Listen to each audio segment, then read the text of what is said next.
இப்போ தஞ்சாவூர் மாவட்டத்தை பொறுத்த வரைக்கும் வந்து 4 பெரிய தாலுகா சொல்லியிருக்கிறாங்க. பட்டுக்கோட்டை பக்கம், பேராவூரணி, வல்லம் இந்த மாதிரி ஏரியாவில் வந்து அதிகமாக மழை இந்த இது பண்ணுற அதிக வெள்ள நிவாரணமும் வெள்ள பாதிப்பு ஏற்படுறதுக்கு அபாயம் இருக்குது அப்படின்னு சொல்லியிருக்காங்க. அதுக்காக இந்த தித்வா புயல் முன்னெச்சரிக்கை ஏற்பாடாக நாங்கள் வந்து இங்கே முகாமிட்டிருக்கோம். இப்போ வந்து எங்கள்கிட்ட பார்த்தீங்கன்னா இந்த 35 பேர் கொண்ட குழு வந்து எல்லாமே பயிற்சியாளர்கள், பயிற்சி பெற்ற ரெஸ்கியூவர் வந்து இருக்கிறாங்க வீரர்கள்.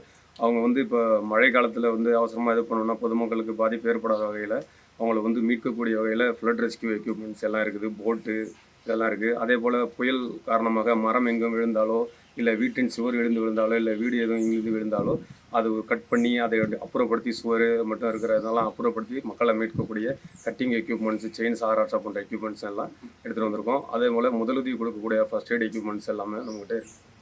இப்போ வீடு ஃபுல்லாக வந்து வெள்ளம் சூழ்ந்துருந்ததுன்னா அங்கேருந்து வீட்டிலேருந்து மக்களை வந்து பாதுகாப்பு பண்ணி கொண்டு வரதுக்கு நம்மகிட்ட 5 போட்டு இருக்குங்க, ரப்பர் போட்டு மோட்டர் ஃபிட் பண்ணி அங்கேருந்து வந்து அவங்க வந்து ரெஸ்கியூ பண்ணி எங்கள் ஷெல்ட்ரு எங்கள் நம்ம மாநில கட்டுப்பாட்டு அவசர மையம் கொடுத்துருக்காங்களோ அந்த ஷெல்டரில் வந்து அவங்கள பாதுகாப்பான இடத்துல ஒப்படைக்கிற வரைக்கும் நம்மகிட்ட எக்யூப்மெண்ட்